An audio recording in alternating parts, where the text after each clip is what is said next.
Welcome to Tech in the Right Direction, the podcast. Let's take tech in the right direction to drive social change and close the employment, pay, and culture gap for women in technology.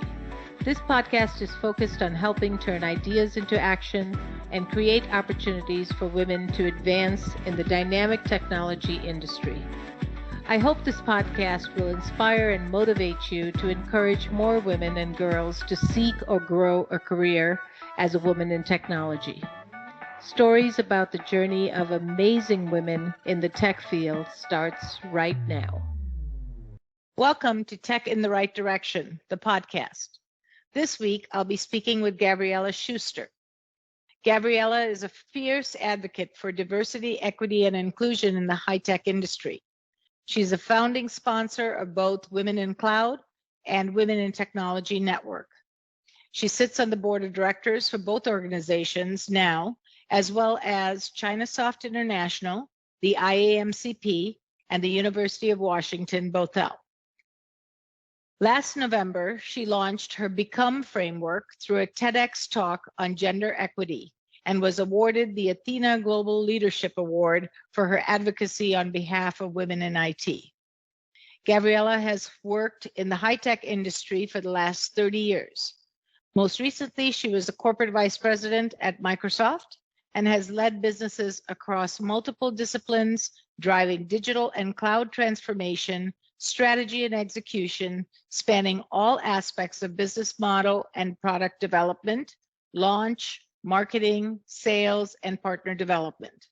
As a builder and change agent, she specializes in building new businesses. Welcome to the show, Gabriella. I'm so excited to have you on. I'm very, very excited to be here, Jennifer.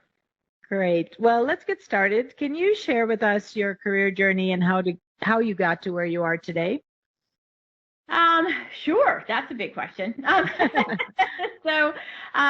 decided to leave the healthcare industry, which is where I started my career, and joined software in the early 90s when the industry was very nascent because I had just moved to Seattle and it seemed like a kind of a fast-paced, high-growth industry.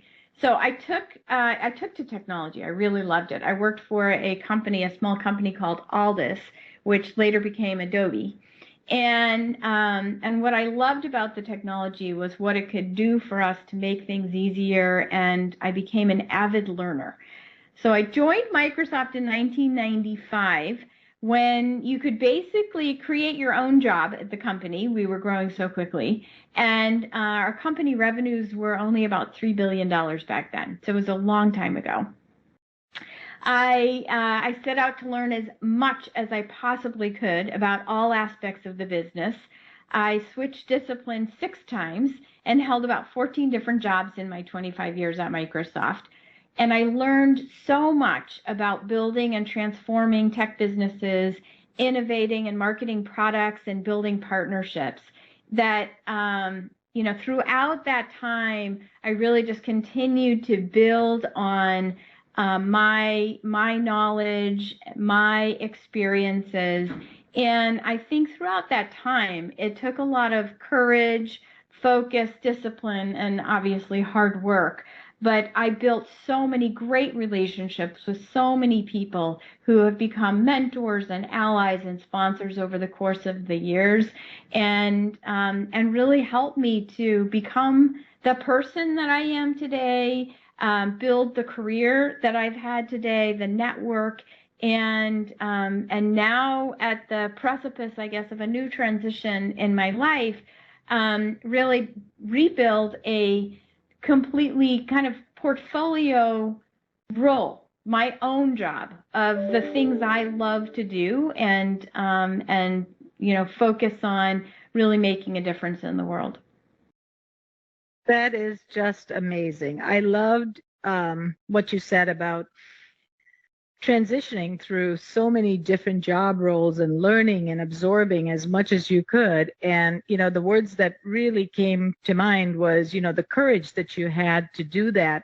But not only that, you had to put in the hard work, you had to have the discipline, you had to have the initiative, because, a lot of people stay in the same role for a long time. And so having your initiative and building those long lasting relationships, I think those are all really key things for our listeners to take back and say, this is where we need to excel at. We have to have courage. We have to have initiative. There has to be discipline, hard work, and build that network. So I really love that your journey took you through bringing the best out of you. Yeah. Thank you. I mean, I am a firm believer that, you have to have a career goal, an objective, and you base the decisions that you make on how close they get you to what your overall objective is. And I think too many people, they don't really have that, and they let their career just happen. They just take jobs, and they just let things unfold. And it just, what you find is that you do stay in jobs too long because you don't really know what you were trying to do next. And at the end of kind of your life of working, you think, what did this amount to? Because I didn't really have an objective of what I was building it for. Yeah, and women a lot of times are always giving and nurturing and doing things for others all the time. They don't stop to think about themselves. And I think it's a really good lesson to think about, is to really start to have a career goal and know where you're going, because then you'll get there. And if you don't get there, that's okay. You'll get part of the way there, and then you'll see that journey and say, is this for me or not? But you have to have that goal. Yeah, agree. Yeah. So as you know, this podcast is focused on bridging employment pay and culture gap for women in technology. What are you seeing in the industry today? Well, I'm seeing us facing a crisis. There's not enough women in technology. The employment of women is not keeping pace with the growth of the industry. So we're declining by percentages. And it's compounded by the impact of the pandemic, where women are dropping out of the workforce at an alarming rate, and also by digital transformation, which as organizations go to adopt technology, it has a disproportionate impact on women and people of color in the jobs that they do have. So all of that is creating this crisis that we're in. I also see that we have this pay gap that continues to exist and persist because so many women don't push back and ask for more, negotiate for salaries, raises, and promotions, and they're often not connected enough in the network to get the visible projects that would create the opportunity for higher pay and promotion. So I think generally I think we can turn this around. I think we can face the crisis and make a difference. But right now, I see a lot of invisible women, and and I think that we need to help women to build their confidence, see the role models, understand what's possible, and then we also have to change some of the systemic issues that are really driving women out of technology. What do you think some of those are? Well, I think that there's still very much a lot of bias within tech, that women aren't great technologists, or that there's in the education system itself, I think that it's geared towards more of the way men seem to learn than women, and women are outnumbered in the classroom, and so it makes it more difficult for them to speak up and learn in that setting as well. And then I think that it is so male dominated. High tech is so male dominated that you are often the only woman in the room. And if you don't have allies in the room with you, your voice gets drowned out, your ideas get drowned out, and the value of the diversity, of being the diverse experience and perspective in the room, isn't really embraced. That is so, so true. I've experienced it myself. I know you have. just, in the technology industry, it is very male dominated. And many, many women feel like they don't have a voice, they don't have the confidence, they don't have the drive to push forward because it feels like a battle they're not going to win. So very, very true. So let's talk about leadership because it kind of goes right with that, right? So what does it take to be a great leader? And share with us some of the challenges that you've overcome through your career that we can learn from. Yeah, I mean, it kind of goes to what we talked about before. I think number one thing is it takes courage. It takes a lot of courage to stand up for yourself and for others, to be willing to challenge the common wisdom that might be occurring within your team or in a room, and to drive for innovation, to realize the perspective and experience you bring and you have will add value, and that you won't let somebody dismiss you or shut you down. And that takes just a lot of energy and courage every single day. It also takes, you have to take the time to think about what do you think is the right thing, the right direction? What is your perspective? What are you bringing to the table? And so building that into a vision for yourself, a vision for the work that you're doing, a vision for the company or the team, and passion, along with the ability to collaborate and get others to follow you, even if you lack that organizational authority. I think that's probably the thing that helped me the most in my career was, my ability to bring people together to talk about what needs to be done in the market. Like in those early days in Microsoft, you were building your own job because there was just not enough people to do everything that needed to be done, and the industry was so young. And you'd look out and say, wow, we really need to drive adoption. And in order to get to the kind of adoption we need, we're going to need, systems administrators. So how are we going to get systems administrators? And you'd have to go around to all the different people that you work with to say, what could you do to help us get more systems administrators, and pull together a plan and create a vision and rally people towards the objective. And you're not necessarily in that sense declaring yourself as the leader, but you are organizing things and you become the leader. And it becomes a vision that people want to follow, kind of despite where you might be in the organization. And I think, I did that multiple times in multiple different situations where I just saw something that needed to be done, and built my career on that.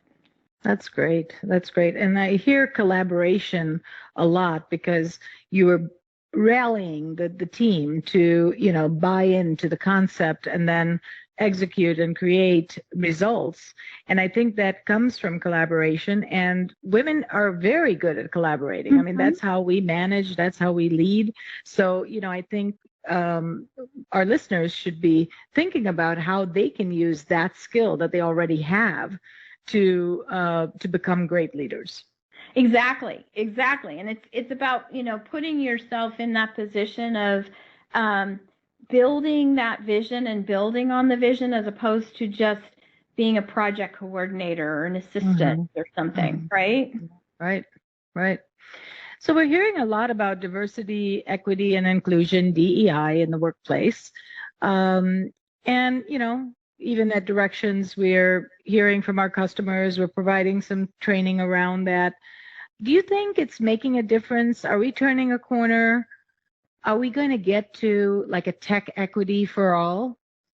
I think we're going to get to a tech equity for all, and I'm hoping that we can pick some key areas where we can accelerate and make it faster than, I think where we are. So I think where we are is we haven't quite turned the corner. I think there's awareness. There's, we're creating some great awareness of the challenge and the crisis.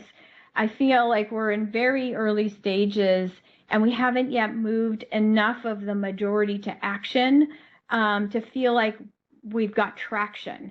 The recruitment numbers are still too low.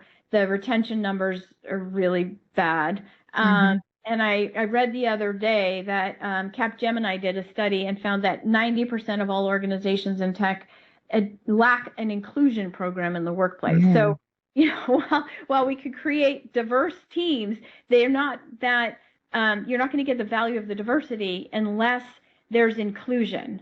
And so we need the organizations to build inclusion programs, and we have a long way to go on that. So I think taking advantage of the crisis that we're in, of the awareness that we have right now, and then really driving towards a couple of different things. One would be allyship, right? Helping all leaders, but particularly men who are in those leadership positions of power, to understand what is allyship, how to be an ally, how to become an ally, how to be more intentional about it, and how to infuse that into the culture of their organization so that they do create an inclusive environment, and eliminate the perception gap where a lot of male leaders don't believe that there is a challenge with inclusion in their organization, and yet like all of the people in their organization, when they report that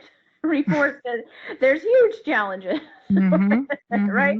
And so I think the way to close that perception gap is through allyship and making that a primary part of their inclusion programs. And I think the other thing is for us to really get more transparency and reporting on what those actual diversity figures are across the entirety of the industry, and expose pay inequities. And there are multiple ways to expose those pay inequities, but I think probably the best way for us to drive for change is to require organizations to publish their salary ranges when they publish a role, so that everybody's on an equal playing field, and then to get more states, more governments to adopt the kinds of legislation that they did in, I think it was California, where they said that it is illegal to ask somebody what they made in their previous role. Did you know that there is an increase in the number of women leaving the tech industry? As a woman-owned business, Directions Training has made it our mission and passion to change this statistic. That's why Jennifer created this podcast. We showcase insight from everyday women for everyday women in the tech industry. Do you know other people that would benefit from tuning in? Share the link and help us drive the advancement of women in the tech industry. Do you have a journey or know of someone that our listeners would benefit from hearing about? Reach out to us at directionstraining.com/podcast. Don't forget to follow us on LinkedIn, Facebook, and wherever you find your podcasts. Now, back to the show. That is a wealth of information you just went through, and I completely agree with everything. The allyship is critical, and that's why even for my podcast, I started a segment that's called Mentors That Make a Difference, and it's really bringing our male allies in to talk about this problem and how do we solve it, because the awareness is half the battle. They have no awareness sometimes of the situation, and inclusion is not something they practice. Right. I've learned a lot about inclusion just in my own company, is to make sure if somebody is not speaking up at a meeting or doesn't have a voice, to give them other ways to provide their thoughts and their feelings and their expertise in different areas, because not everybody is vocal and not everybody wants to speak up in a meeting, but to really give that inclusive voice to everybody in different ways. Yeah, I mean, and not everybody is like the extrovert that thinks on their feet, that can respond to something right away, right? They need time to understand the problem or hear what other people are saying, and then come back with their opinion, which is generally super thoughtful. Yep. But you have to run your organization fairly differently in order to make sure you're enabling that. And if you do it the way you've always done it, you probably are not going to be inclusive, just because the awareness wasn't there years ago, and now it's really coming out in more ways. The other thing that we are educating a lot on is unconscious bias, because we all have our biases, no matter where we grew up, what school we went to, what kind of education we had, what our family culture is. All of those things make you who you are. So there are things that come from your heritage that you may not even know that you're biased about, but really learning about those things are so, so important. Absolutely. And being open to letting somebody share with you how what you said or what you did may be impacting them. Right. I think that's, so important. And not getting defensive about that is a way to get yourself educated on what your biases may be, because you just, like you said, you don't even know what they are. And then there are still a lot of biases related to, women and their commitment to the workplace based on their desire to balance their family and their other priorities with work. I know I faced that a lot myself, where, there were several times in I've never been willing to sacrifice something in my personal life for work. But there was definitely times when I had to be explicit and explain why, and be clear that it didn't impact my commitment to excellence and my commitment to the job.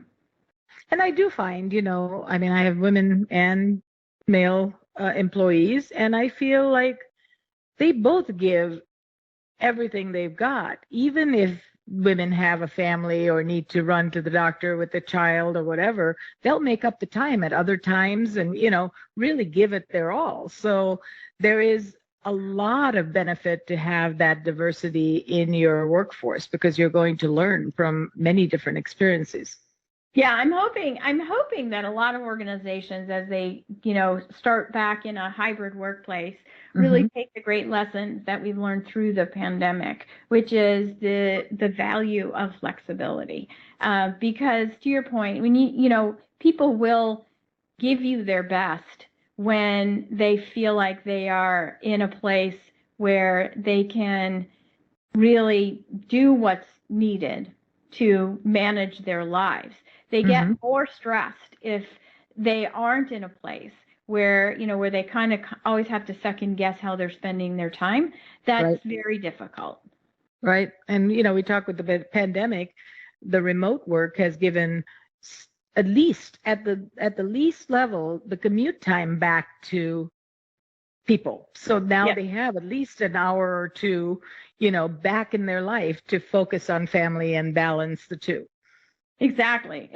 So those are the things I hope we don't lose as people. I agree. So we are both extremely passionate about gender equality, as we've talked about. So what are some of the things that we can do to accelerate, like you said, or to scale our efforts so that we can see the change faster and make a difference? Because that's my passion. I know it's your passion. And we do all that we can, but maybe there's ways that we can join forces and we can get bigger groups together, all working on the same challenge and making a difference. What are your thoughts on that?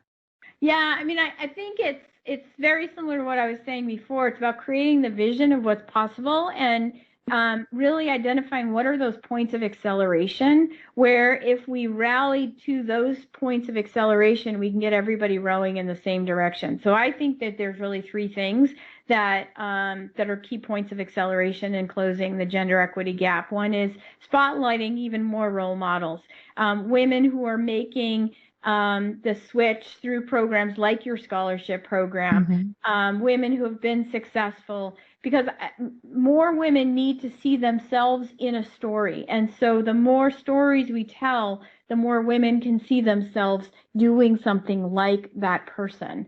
So spotlighting more role models, building out on allies, helping everyone, every leader, every man understand their role in allyship and what they can personally do.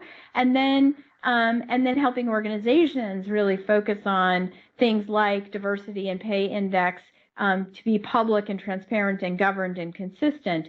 So then I think when we do that, we really scale our efforts. We get everyone involved. We get organizations involved, on the governance and reporting angle. We get governments engaged relative to creating that governance or requirements through SEC, things like that. And then we help every individual in technology understand their role and what they can do to commit to make intentional action, to become an ally, and really change the status quo. So, building out that business case, building out the vision, and then helping everyone understand what their role in that is. I think those are the ways that we really can scale this. That's great. I love the vision part, because if you can see that big picture and you see all of the pieces under it, you can start to attack each one and make a difference. So having that full picture, because I think people are attacking it a little bit at a time with different thoughts, but not seeing the whole vision and the whole big picture, I think makes a huge difference. I think you outlined it very articulately. And it showed, all the paths that we need to affect in order to make a difference. So that's great. So yeah, I know you go ahead. Sorry. Well, yeah, I think I liken it to, a fleet. You need everyone in the fleet to be moving towards the same destination, and when you have that fleet is strong. But if you have 1,000 ships and they're all just meandering a path and not necessarily driving towards the same destination, you don't get the power behind it. And so, working with organizations like the Women's Business Collaborative, and bridging all of the different groups and efforts and getting everybody to have that common vision and drive towards that common set of outcomes really is what is necessary to create that grassroots movement. And then kind of grassroots meets some of the big initiatives going on at the UN level will really enable us to bridge that. Yeah, no, that's great. And the analogy of the fleet, really, if you start to picture it, you can see how that can be so powerful. Everybody moving in the same direction, and we're one force rather than we're all meandering in different areas. And maybe we're making small changes, but it's really only in that little area. So I love that analogy. So I know you've talked a lot about allies, and you're also a huge advocate for male allies, and I firmly believe that we need more male allies in order to support our efforts for gender equality. So what are some best practices that you've seen in male allies that we can kind of put out there so that our listeners can say, hey, I can do that, and I can be a male ally for women or gender equality? So what are your thoughts on that? Have you seen some characteristics that really stand out that are great characteristics for male allies, because we need to recruit more of them? Yeah, absolutely. So there's two things. One is in the framework that I created, Become, that I did base my TED talk on. There's steps four simple steps anybody can follow to become an ally, and that is about connecting into the network.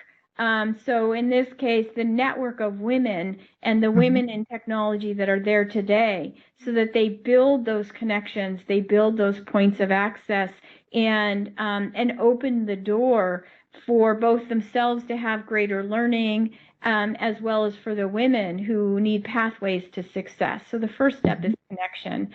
The second step is outreach. So when you have a job to fill, or when your organization is recruiting either for partnerships, supply chain, or jobs, that you are outreaching into that network of women, and you are finding them by creating job descriptions that really screen in for that diversity. You are putting requirements into your supply chain or your partnership requirements that really focus on diversity. And so that's outreach. Then the third step is kind of follows from that is mentorship. So, taking under your wing the women that you've connected with and starting to mentor them. To your point, sharing with them the value of your experience, your successes and your failures, and helping them learn from that. And then finally, what we've been talking about, which is empowerment. And that's about creating that inclusive environment. And that's where this concept of allies really comes into play. So when you think about what are the behaviors that allies exhibit, great allies are advocates. So when they are putting together a team, when they are putting together a project, responding to a customer, they're advocating on behalf of the women that they work with as well. They're making sure that their women are connected and included in those conversations. They listen. So they really listen to learn, not listen to respond. So many people sit in a meeting or review and they're just thinking about what they're going to say, as opposed to really listening to what someone else is saying, and asking questions and being curious. So listen, they lift people up. They build confidence. They don't destroy your confidence. They look at ways that they can find the great things you're doing and help you see them and help you do more of what you do well, as opposed to looking for ways to provide criticism. Many women find enough self-criticism, that they don't need someone who's going to be their critic. They need someone who's in their corner and lifting them up. They create that inclusive environment by, for every project, for everything, they're looking and saying, who's in the room? Do we have enough diversity? Are all the right people here? Who's not represented? How do we bring them in? And then they elevate the women and their contributions in the project. So they give them visibility. They give them visible projects. They give them those opportunities to prove what they can do through those kinds of projects that will enable them to get promoted and seen. And then the last thing is they sponsor them. So when they're not present, when the woman isn't there, they are again their advocate. They are sponsoring them, and they are finding those opportunities for them to grow and learn and be more. I love everything you said there. There was so much great information. I love the listen to learn, not listen to respond, being that champion for women when they're not in the room. If they're in the room, give them a voice, elevate them. These are all just amazing characteristics that we should look for in allies. And there are so many great male allies out there. I can think of a few that have helped me through my career, and I'm sure you have as well. But we need to go out and create that awareness that they are here to help us. Agree. And celebrate what they do when they do it. To help them see, because a lot of men will do some of those things unconsciously, helping it become part of their consciousness, so that they can do it for everyone. They can apply it more intentionally. That's what we need to do. And, I think some of it comes from also your upbringing. It was interesting. I was talking to a girlfriend of mine a few years ago, and she had younger sons, and she really focused on how they should be treating other people constantly, not just thinking about themselves, but how do you open the door for somebody? How do you, be respectful? How do you treat people with a voice? All of those things. She was training them at a young age, and I thought that's so important. And I don't know if every generation ever did that, because we just didn't have that consciousness about it. Yeah, absolutely. Yeah. Well, switching gears, I know you've traveled a lot in your career, and I wanted to hear what is your most favorite place that you've traveled to and why? And it can be multiple if there's not just one place. There were certainly so many places that I'm like, they're on my list to go back because I just love them. But I think probably one of my favorites was Barcelona. And I loved Barcelona because it's a culture that has retained so much of its Catalan history and character while still being part of the modern world. One of the most amazing things, they had the Olympics there. I can't even remember way back when that was. But this is a city that basically retrofitted a city that's been around for hundreds of years, and there are escalators on the streets and subways that they put in place for the Olympics that, you can get around faster and better there than you can in Seattle. And it was just so incredible. And yet they maintained the character of the city. And they have beautiful architecture with Gaudi architecture that is just phenomenal. And then they have these old world market streets kind of mixed with new world shopping areas. And it was so much fun. And then obviously the weather is just beautiful there. Well, I would agree with you. I loved Barcelona when we were there, and just the culture, the people, the architecture, all the things you said are just amazing. And yeah, I'd love to go back again. All right. So in closing, Gavriella, what advice would you give a woman considering a career in tech? How should she get started? Well, I would say prepare yourself to have to stand up for yourself and to claim your seat at the table. Find your voice, your perspective, your vision and objectives for yourself, your career, and what you want out of the company, the job, the industry. Practice being an ally for others. Amplify others and practice inclusion every day, and then pay it forward by being a role model and a mentor. That's amazing. Amazing advice. Gabriella, it was such an honor to have you on my show. I love, love, love talking to you. And if we had another hour, we'd be continuing our discussion. But thank you again. Can you share with our listeners how they can get a hold of you? Absolutely. So connect with me on LinkedIn. I'm the only Gabriella Schuster in the directory. That's great. Not many people can say that. Not many people can say that. And then I've also recently put together my own website on Allyship, so you can learn more at GabriellaSchuster.com. Awesome. Awesome. Well, thank you again, and I look forward to having you on a future show again. Same here. Thank you. Thank you for listening to Tech in the Right Direction. Please take a minute to subscribe or follow so that you never miss an episode. Also, don't forget to like, share, and comment. Thank you. See you next week. From IT skill enhancements to end-user adoption training, Directions Training is your resource to help optimize the effectiveness of your technology investments. Over 500,000 students have taken advantage of our wide selection of technology and business training solutions covering the most popular applications today, such as Microsoft 365, Azure, Windows 10, and more. As a podcast listener, we invite you to take advantage of an exclusive offer. Receive 30 days of free access to our Microsoft official curriculum on-demand courses for IT professionals or end users. Visit us at www.directionstraining.com/podcast to claim this offer today. Hurry, this offer is only available for a limited time. Success is a journey. Ask for directions.